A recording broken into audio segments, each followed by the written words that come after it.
Hi everyone, it's Ziggy here, and this is my first diary confession of a binge eater.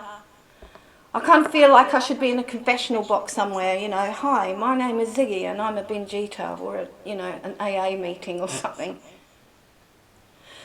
I promised you that I would give you regular updates on my progress as a binge eater, so here is my first one.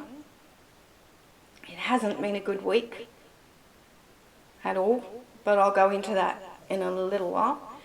But I'd really love to hear from you guys about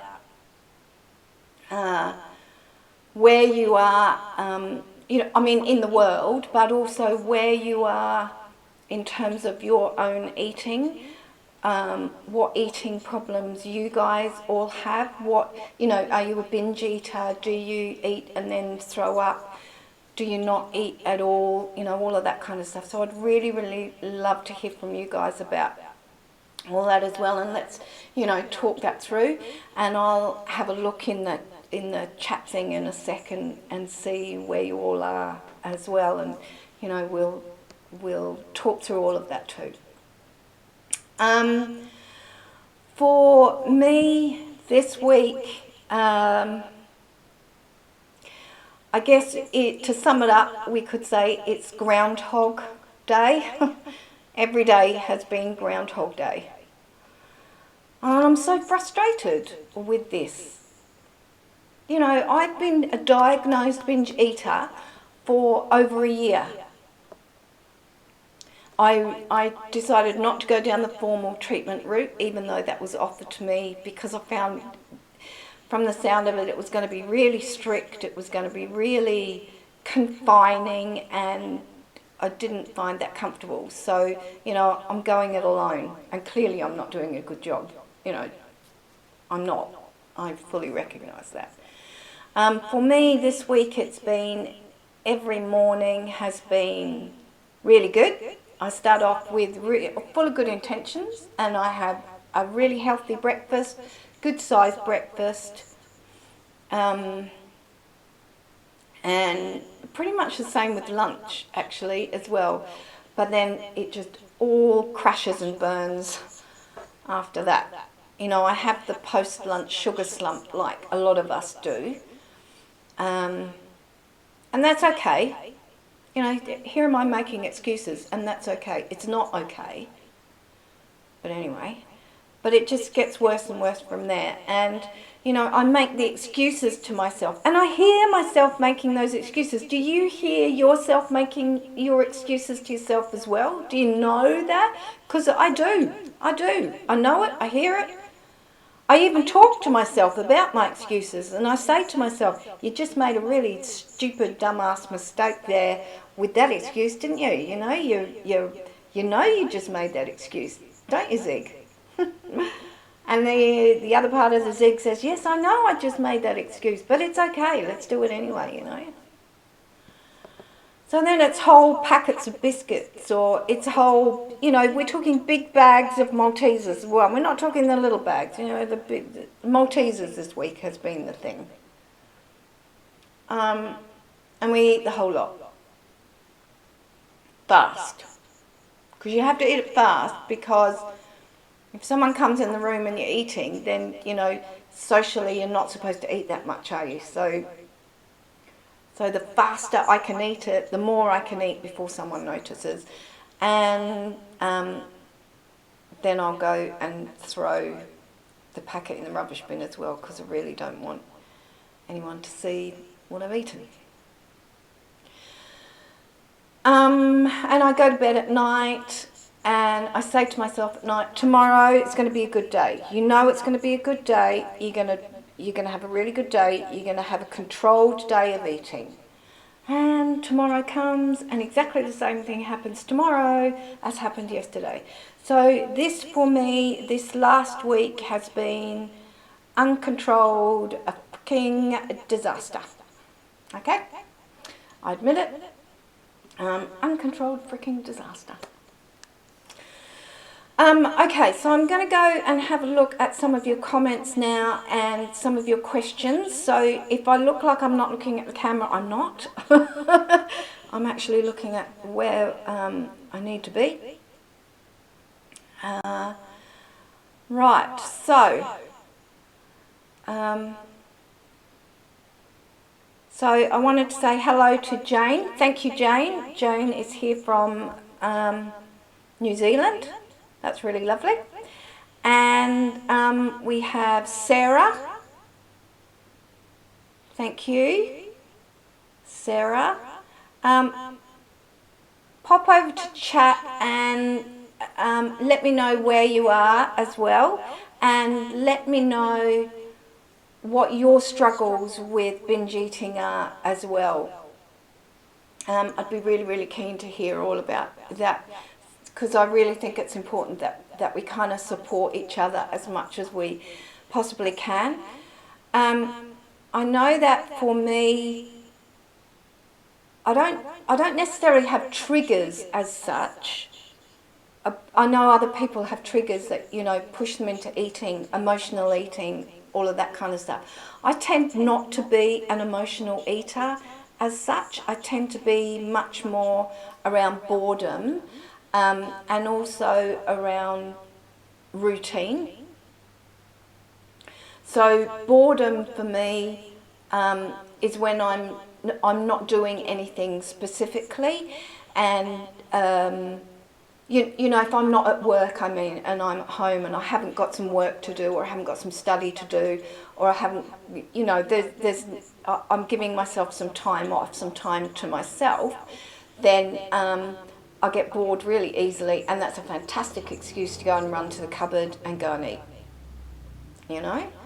And I will say to myself, as I'm walking to the cupboard to eat, you know, you're only eating because you're bored, you know. And then the other part of me will come back and say, well, yeah, I know, but it's only, you know what I mean, don't you? You know what I mean. And the other thing for me is routine. So routine for me is about, particularly in the evening, my evening routine after work.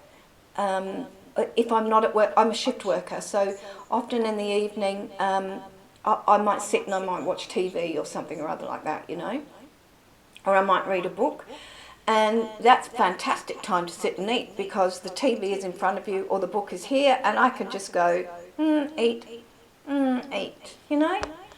And it would be okay if I could keep it to one biscuit, a couple of pieces of chocolate, a couple of potato chips, you know, but I can't. It has to be the entire packet, or the entire 2 packets, or it has to be, you know, much more than what sensible people eat. So, not really enjoying being a binge eater very much. I put on 2 kilos this week, having got down to my target weight. So I am not happy, Jan, about the 2 kilos. And I know that it's all my fault. I know that. But I need some coping strategies. One of my coping strategies, particularly around the boredom aspect, is to go up and get up, stand up, go and do something. Go somewhere different. Go walk around the garden and come back in again. Go and find something to do. And I find that I don't eat so much when I'm not bored. When I'm busy, I won't eat so much. But I need to find a mental way to cope with that as well, because I can't always go off and be doing something. I'd really like to be able to sit and relax, read a book, watch TV, do something like that, without the automatic eating at the same time. You know what I mean? So I need to re-trigger my brain so that it doesn't automatically go off and eat. Chelsea says that she goes off and brushes her teeth when she wants to eat. Thank you, Chelsea. That's a really good idea. Thank you. Susan is asking, is there anything particular that I go off and eat? Yeah, chocolate, wheat, sugar. You know, it's all around that refined sugar thing for me, which is a bit of a no-no, of course. Sherilyn is saying, what can she do to avoid triggers?